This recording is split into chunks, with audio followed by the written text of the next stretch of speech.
네, 여러분 안녕하세요. 해커스 주간민법 기본이론과정 제9회 과정을 시작하겠습니다. 자료는 네이버밴드 공지사 민법 기반쌤에서 출력해 풀어보시고 해설 강의는 여기서 들으시면 되겠습니다. 현재 민사특별법이죠. 먼저 집합근물법입니다. 1번 전유 부분은 구분 소유권 목적인 건물 부분을 말합니다. 2번 공용 부분은 취득 시에 의한 소유권 취득 대상이 될 수 없어요. 아파트 계단에서 20년 살았어요. 그럼 그지가 없죠? 그 그지는 시효취득 대상 안됩니다. 3번 구분 소유 건물의 공, 그럼 공용 부분이 복도게 된 엘리베이터인데 이건 등기할 수 없죠. 따라서 공용 부분에 관한 물권의 득실 변경은 등기하지 않습니다. 4번 구분 건물이 객관적 물리적으로 완성되더라도 완성됐죠? 그 집 건물이 집합건축물 대장에 등록되지 않아도 구분 소유권 객체가 될 수 있습니다. 그래서 구분 소유권은 집합건축물 대장에 등록되기 전에도 가능하고 구분 등기하기 전에도 구분 소유권은 성립할 수 있죠. 그래서 우리가 3번, 4번은 우리가 물권법에서 등기 없이 외웠죠. 등기 없이 어떻게 외웠죠? 심법 깊이 혼나고 구속되지. 그치? 심법 깊이 혼나고 고고고 다음 구속되지. 얘들은 등기 없이 물권 변동할 수 있습니다. 5번도 마찬가지죠. 구조상 공용 부분에 대한 물권의 득실 변경은 등기 없이도 효력이 발생합니다. 6번 공유자는 공용 부분을 지분 비율이 아니라 용도에 따라 사용할 수 있죠. 7번 관리인은 구분 소유자가 아니어도 됩니다. 임차인도 가능합니다. 여기서 가등기 담보법입니다.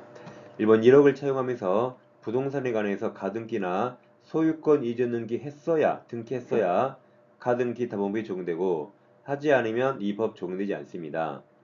2번 차용금 1억, 채무 1억 담보로 2억 상당 부동산에 태물인제 이약을 했고 가등기 등기했죠? 밑에 가등기 담보법이 적용되는 거죠.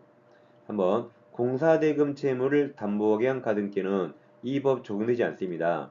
이 가등기 담보법은 사채업자를 막기 위한 법입니다. 여러분 사채업자가 힘들게 땀 흘리고 공사 안 합니다. 사채업자 안 나와요.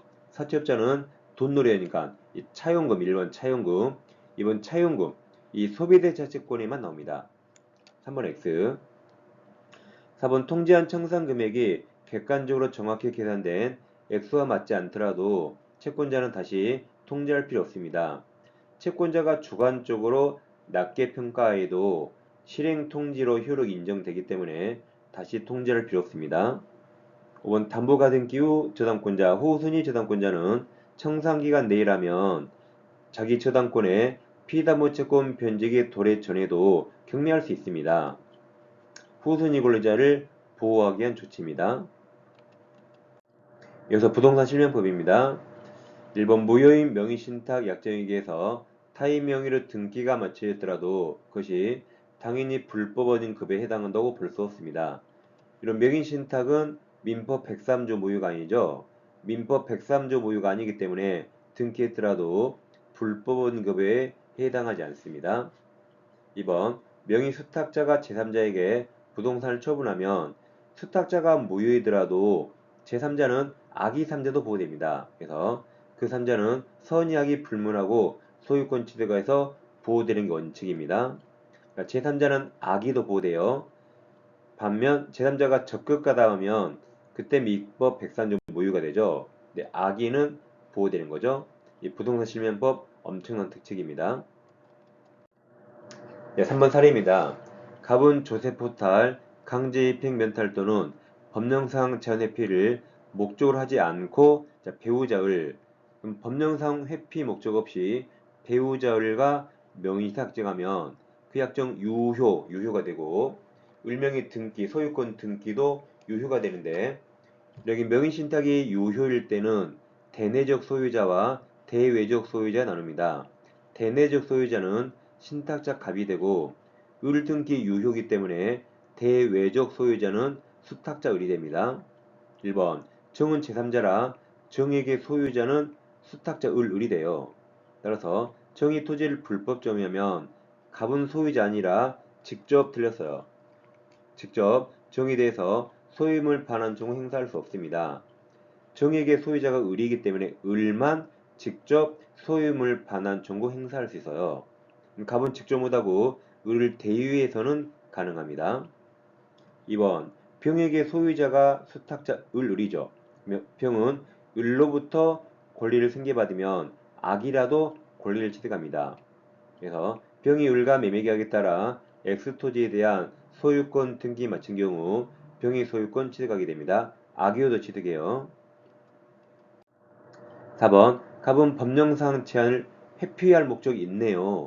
이때는 배우자 을도 무효, 배우자 을과 명의탁, 약정 무효가 되고 등기도 다 무효가 됩니다.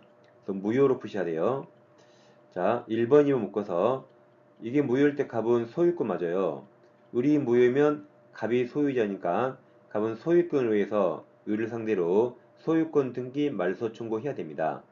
즉 물권적 청구권 행사하죠. 2번 무효이기 때문에 해지할 수 없어요. 해지는 유효만 하죠. 그래서 갑은 을에게 명의딱 해지를 원인으로 등기 청구할 수 없고 1번처럼 소유권에 의해서 물권적 청구권을 행사해야 됩니다. 한번 을이 무효이더라도 수탁자 을과 거래한 제3자 합병은 악이어도 보호되죠. 그래서 을이 병에게 건물을 매매하고 소유권 등기하면 병은 특별한 사정이 없는 한 악이어도 소유권 취득합니다. 5번은 3자간 명의신탁인데 3자간 명의신탁은 매매를 누가 했는가 봐야 돼요. 여기처럼 신탁자 갑이 매매하면 모든 걸 신탁자가 다 하고 수탁자 을에게 등기만 맡겨있기 때문에 이게 등기 명의신탁이 됩니다. 누가 매매했는가 잘 보셔야 돼요.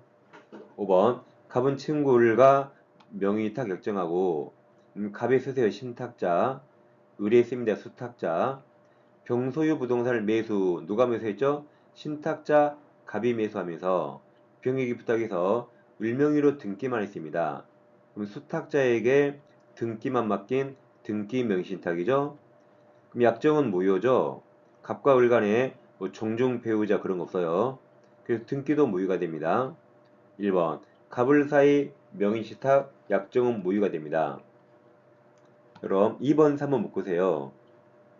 자, 갑은 을을 상대로 부당이득 반환을 원인으로 한 소유권 등기 청구할 수 없습니다. 자, 을은 등기가 무효니까 을이 소유자가 아니기 때문에 을은 얻은 부당이득이 없어요. 그래서 갑은 너떡이든 을에게 직접 등기 청구할 수 없고 3번처럼 매도인 병을 대유해서만 등기 청구해야 됩니다. 그래서 등기 명의신탁 무효죠? 그때 무효 등기 말소 방법은 매도인 대입밖에 없습니다. 다음 4번 지문이기면 대를 보라 해서요. 갑을병이 당사자니까 제3자는 정이고 정은 악이라도 소유권 취득합니다. 그래서 맞았어요. 4번 갑을간 명의탁 약정 사실을 알고 있는 정, 악의는 보호되죠. 을로부터 부동산을 매수하고 등기 마침의 정은 악이어도 소유권 취득합니다. 수탁자와 거래한 제3자가 여기서 정이기 때문에 정은 악이어도 권리를 취득합니다. 자, 6번은 이제 3자간 명의신탁이면 누가 매매했는가? 이 수탁자가 매매계약을 체결하면 수탁자에게 계약까지 모든 걸 맡겨서 계약 명의신탁이 됩니다. 5번 갑은 조세부터 할 목적으로 친구들과 명의탁 약정을 맺고 갑에 씁니다. 신탁자, 을인 수탁자라고 써보세요. 다음 수탁자 을이 이에 따라 갑으로부터 매수자금 받아서 병소유 토지를 자기 명의로 매수해서 등기했습니다. 그러면 명의신탁 약정은 무조건 무효죠. 약정은 무조건 무효입니다. 갑과 을은 종중 배우자 아니에요. 그럼 등기가 유효인가 무효인가는 매도인이 선인가 악인가에 따라 달렸습니다. 1번 저렇게 때 약정은 무조건 무효예요. 그럼 앞에 갑을 명의탁 약정이 있다는 사실을 병이 몰랐더라도 등기는 유효가 될 수 있지만 약정은 무조건 무효입니다. 2번 갑과 을의 명의탁 약정이 있었다는 사실을 매도인 병이 몰랐죠? 매매유효, 등기유효. 을은병으로부터 토지 소유권을 유효하게 승계취득합니다. 매도인이 몰랐기 때문에 매매유효, 등기유효가 됩니다. 한번 을이 토지 소유권 취득했죠. 2번처럼 병이 선이면 을이 소유권 취득해서요. 을이 소유자이기 때문에 갑은 을에 대해서 부당이득을 원인으로 토지 청구할 수 없죠. 갑이 제공한 매수자금을 부당이득으로 청구할 수 있지만 을이 소유자니까 부동산 자체를 청구할 수 없습니다.